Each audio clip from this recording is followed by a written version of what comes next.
La ministre de l'Emploi, Catherine Champagne-Jourdan, est venue annoncer ce matin des investissements importants de 7 millions pour soutenir l'électrification dans le transport.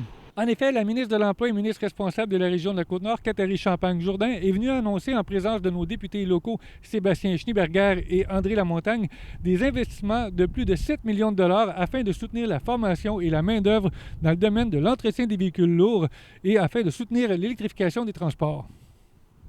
Madame Champagne, bonjour. Bonjour. Très belle annonce ici, 7 millions d'investissements importants en éducation et en formation essentiellement. Absolument.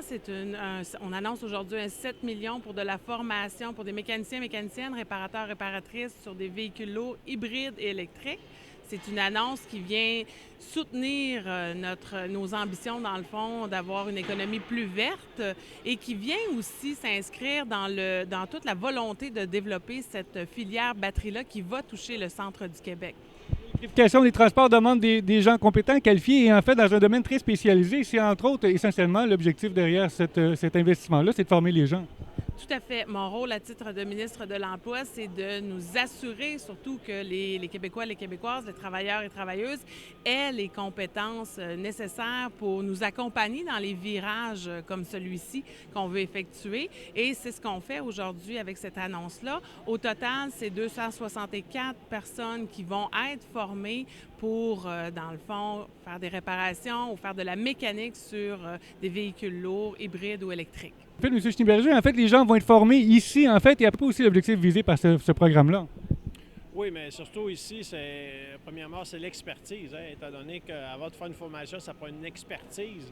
Et puis ici, comme Girardin, on a déjà une bonne, étant donné que ça fait quand même plusieurs années qu'ils fabriquent des véhicules électriques. Alors, c'est sûr qu'il va être une bonne personne clé pour nous aider à faire une formation de qualité. Des investissements importants, qui sont bienvenus au centre du Québec. Et on va faire le tour des autobus électriques. Allez voir ça avec vous. Absolument. C'est un investissement qu'on fait, c'est une annonce qu'on fait aujourd'hui chez Girardin, mais c'est des investissements qui vont rayonner dans l'ensemble du Québec et ça, c'est extrêmement important.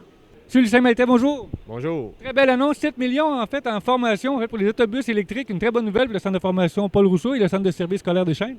Oui, une excellente nouvelle pour nous. Oui, on parle pour le centre de formation Paul Rousseau, en collaboration avec notre service aux entreprises, de former une quarantaine de formateurs et plusieurs travailleurs. Donc, on parle au-dessus de 200 travailleurs au cours des prochaines années. Évidemment, les différents formateurs, eux, pourront, dans d'autres centres de formation professionnelle, former d'autres travailleurs. Donc, on voit vraiment que c'est un beau projet d'envergure. Un projet, qui va faire travailler des gens ici, mais en même temps, qui est précurseur, Drummondville va pouvoir former des gens dans un domaine très spécialisé. Oui, tout à fait. On veut devenir le pôle au niveau de l'électrification des transports lourds.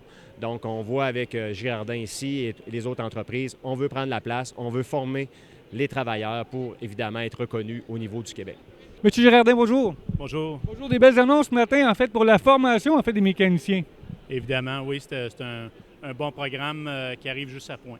Évidemment, c'est un début en réalité parce que ça va faire un certain volume de mécanos, mais évidemment, les besoins sont quand même assez importants de formation que ça va en prendre un peu plus au fur et à mesure, mais au moins la mise en place d'un programme structuré est vraiment une bonne nouvelle. 250 mécaniciens, c'est l'objectif, le premier objectif, comme vous le mentionnez. Exact. Évidemment, il y a un véhicule électrique opère avec du haut voltage, fait que c'est bien important de comprendre les systèmes qui entourent le véhicule pour la sécurité des mécanos, des gens. Microbird Girardin, est chef de file en la matière en transport scolaire et sécurité, donc un choix judicieux. Oui, bien évidemment, on est reconnu comme les experts à travers l'Amérique du Nord et même au Québec surtout, où on opère d'origine. On est les seuls qui comprennent bien les niveaux manufacturiers de véhicules, de motorisation électrique, de distribution et puis d'opération de véhicules. On est les seuls qui comprend tous les niveaux et même on comprend même l'infrastructure de recharge où on aide au déploiement des infrastructures électriques.